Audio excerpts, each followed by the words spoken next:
Jamie from Inky&Scrappy, sharing with you today a Fab 5 pop and giveaway. Doggone it, we love Lawn Fawn, old and new. I am starting with my stamps that I used today. I brought in that Just Act Glitter stamp set, the Simply Critter set, the dogs from Yappy Birthday, and the bone, and then the bone with the ribbon tied around it from the Sweet Dream stamp set, just the wagon from Happy Harvest. I'm bringing in the Yappy Birthday Add-on puppy as well. The Virtual Friends Add-on, I'm just using that banner from. And Den Sweet Den, I'm going to use the books from. And then, of course, I needed some die sets.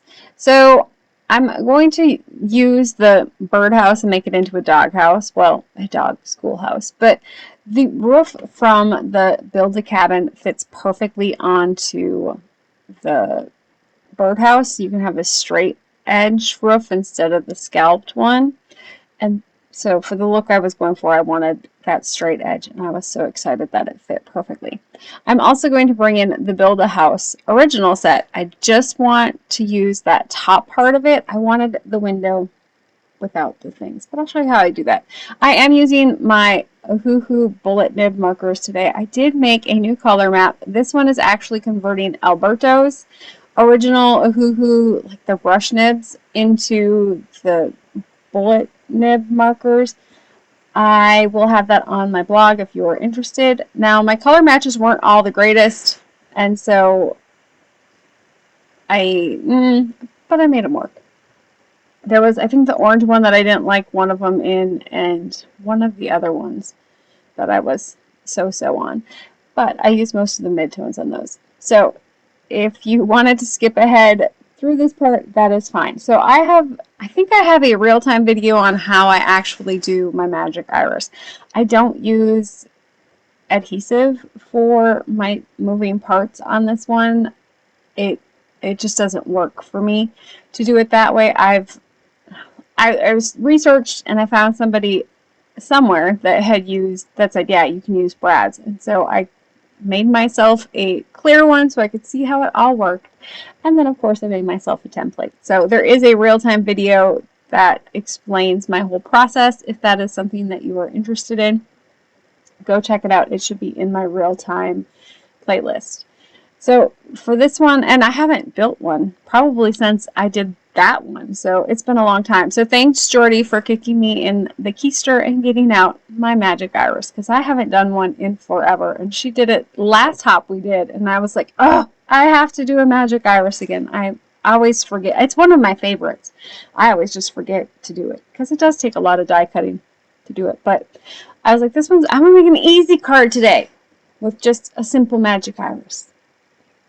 It never ends up being easy. Anyways. Or simple. Maybe I should put it that way.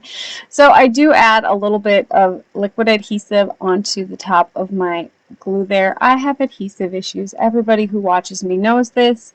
And so the key that one is, don't put any liquid adhesive where it's going to touch any moving parts. I'm very stingy with it, but I do put a little bit on it. You know, it's probably frowned upon, but I do it. It works for me. I did end up having to move my little pull tab over a little bit. I told you, it's been forever since I've done one of these. I couldn't remember exactly. I knew it was supposed to make a little V. I just didn't give it enough V room. And then it's all put together. It moves freely. Since I moved to doing the brads, it has probably been the easiest thing for me ever. It took a little bit of time to do my template to figure out where the placement is. It's really not that bad to get a template. You don't have to do the clear one like I did. I did the clear one because I like to know how things work, what's going to actually show through. All those things. It's, one of those things. I did add my adhesive onto those little back flaps. I don't know if I should have done it at that point, but I did. It's fine. It just reminds me that's the only place on the back where you can have adhesive. So for my birdhouse, because I want to make it to a schoolhouse, and of course it's a magic iris, so my middle part is going to be black in the opening. I wanted to extend that door frame, I guess, down into the other part, so it doesn't look like it's a birdhouse. I want it to look like a doghouse. And then because it's a schoolhouse, I wanted to make it look a little bit on the brick side, give it a little bit more dimension. So I brought in a brick stencil from Tim Holtz. And then I'm just taking my original cut from the one side here and then kind of I flip it so I can get the identical cut on the other side so I don't have to worry about my angle being off for my schoolhouse. Now I'm making this a 5x7 card.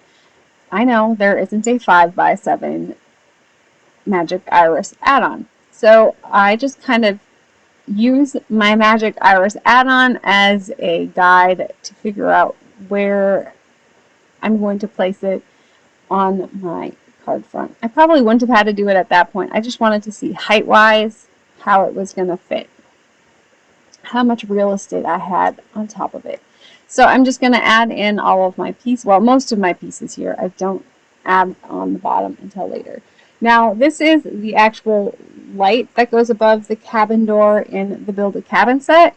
I am turning it into my school bell here. And so I just colored that with some gold Nouveau shimmer pen, glitter pen, one or the other. And then once I have that complete, I just wanted to make sure everything lined up. It worked good. And I didn't do my sign until later. I laid it out there to remind myself that I needed to figure that one out. So for my background panel, I'm just doing some very simple clouds with tumbled glass distress oxide ink. I'm trying to go with a really light hand. You'll see that I got one spot there that was kind of darker. So it happens. It just adds a little bit more character. So I'm going to come in with my, I think it's the second one down from, these are Trinity Stamps A7. I think that's what the 5x7 stack is. Modern embossed. And they just have really nice, it's a pretty good range of dies.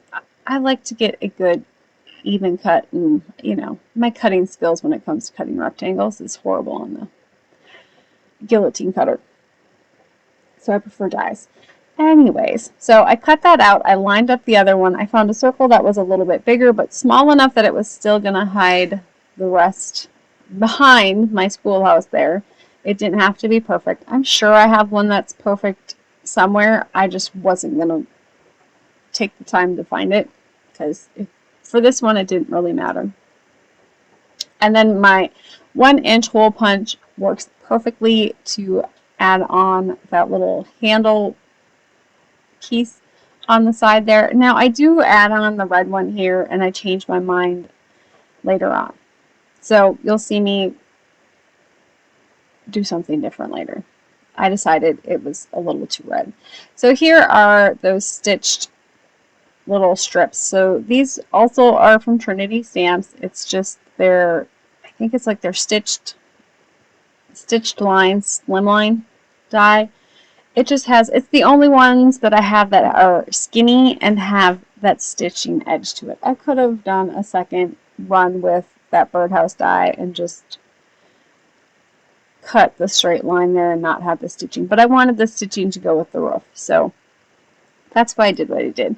And then for my grass here, I just cut it with Lawn Fawn's grassy hillside borders, and I did cut down the little grass pieces there because I don't want them to sit in my little opening and I don't want them to catch on my magic iris. So I'm going to add my schoolhouse onto my card base here. As I start putting the rest of my scene together here, I will explain our Doggone It, We Love Lawn Fawn, Old and New, a Fabulous 5 collaboration hop and giveaway.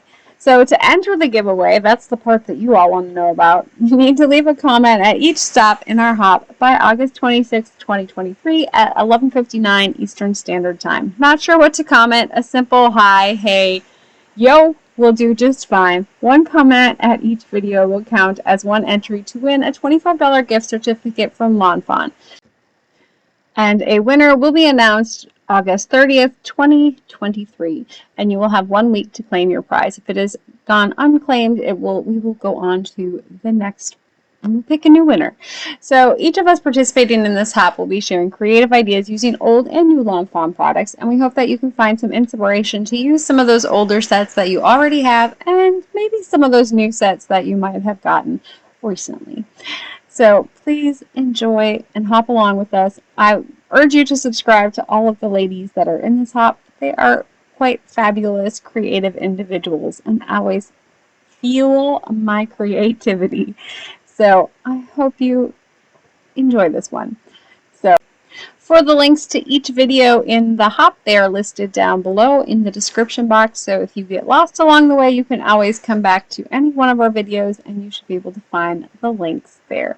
The other place to find all of the links will be on our Facebook Fab 5 page. So if you missed one, make sure to grab it there, and hope to see you all over on Facebook or Instagram soon. And back to that card front. So I kind of played with placement on this one a little bit. I thought I had it where I wanted it, and then when I laid down that, we'll call it Mama Dog, because that's kind of what my theory was on that one. She was just in front of the teacher doggy with the gift bone, and it was kind of hiding it, so I decided I needed to move it over a little bit, and then instead of putting my sentiment down below, which was kind of why I was leaving it like I was, I just ended up putting it over and onto that left-hand side of the card, and then I had to build said sentiment. It probably took me 2 days to come up with the stupid sentiment for this one. It's not stupid, I just couldn't find what I wanted in wording, and so I was trying to figure out how to do this one. I did end up bringing in a super old Lawn Fawn set, or not Lawn Fawn, a super old Close to My Heart set, just for the set name that they used to have printed and made into a stamp as well, so it was teeny tiny lettering to get my word school. I would have handwritten it otherwise, and it probably would have been spelled wrong because I thought that would have been cute. But since I had it, I used it. And so, of course, this one is called Rough School. Now, the whole theme behind this one is my youngest, I shouldn't say my oldest. My youngest one is a senior this year. And so he loves school for football after it, for the fall. And then the rest of the year is kind of a struggle. But, yeah. Maybe this one will be for him. I haven't decided yet. It might be for some of those teacher friends and or relatives that I have, because they like their summer too. And so I built the, sentiment from there, and then for the inside of my schoolhouse, have a possum year. And then I'm not going to lie, I actually did this one on the back side of this black piece of paper, and I was trying to use Tim Holtz, is it like the Crystal Frosted Crystal embossing powder, and then the chalk technique over it, and I couldn't get it to go. I think I didn't heat it long enough, because I think you have to, I don't know, or maybe I heated it too long, and I think you're just, I don't know. But I wasn't going to go and research how to do that technique again, so I just flipped it over, brought in my Brutus Monroe white pigment or white embossing powder, and then I brought back in those crystal whatever from Tim Holtz, Frosted Crystal, there we go, embossing powder from Tim Holtz, and kind of did that over the top so it mutes out that white a little bit, and then I added some more on the top so it roughs it up a little bit, and then I brought in my chalk to kind of help me make it look like a chalkboard. Does that make sense? It did not go as planned, and it took me forever, okay?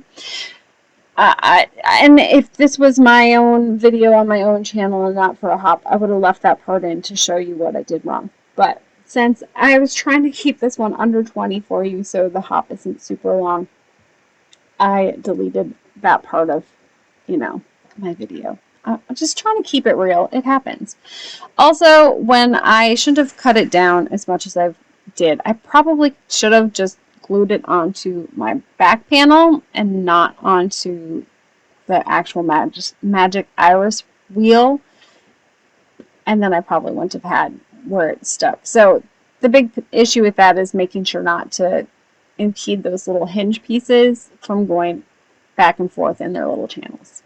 So this is where I decided I didn't like the red. It was just too stark, I think, on that one. So I brought in that piece that I cut out from the corner there and laid that over the top, and then I just put a black arrow on there, and then I'm just going to add in my rough school sign and then my sentiment. So I started with Doggone it, summer is over, and then I decided to go with summer is over. I could not find the word over in any of my Lawn Fawn stamp sets, but as we know from one of my last video, or one of my past videos, is it could be on the stamp set I am looking at and can't find it. So I ended up using it, I think it was from the owl set, one of the owl sets that was like an owl. So the OW from it, and then I just selectively stamped, maybe it was the howl in the dog set, selectively stamped the W so it was only one of the V's in the W, and then just filled it in with a fine liner. I made it work. And then of course adding an ER in a similar font. And I did not remove the adhesive from the back pieces because I didn't really need to put adhesive on that part. It just, because it was already glued onto the front of my card base. And then I popped my card base up on some foam, making sure not to hinder any of the movement from the magic iris. And then because I like to have a little bit more grab space, either for little fingers here or older fingers, anybody's fingers, big chunky fingers, it just helps to cut out that little piece there. And then I glued it on the inside so it's seamless on the front, but you definitely can grab that piece a little bit easier. And then to finish up the inside, I still had a couple of those little itty bitty teeny tiny bones left, so I put them in the corner. And then I went back and forth. I should have maybe put the howling dog on the inside. That was kind of what I wanted to do with an like he was crying because he had to go back to school. It would have worked. Anyways, I decided to put the little dog with the finish. You know, he's like wrapped in a little banner, or he was causing mischief, one or the other. But there is my finished card. Summer is over, doggone it. And have a possum year. I hope you have an amazing day. Make sure to visit All of Us on the Hop by August 26th to be entered for the chance to win that $25 gift card from Lawn Fawn. New release. Come in handy. Anyways, have an amazing rest of your day. Bye!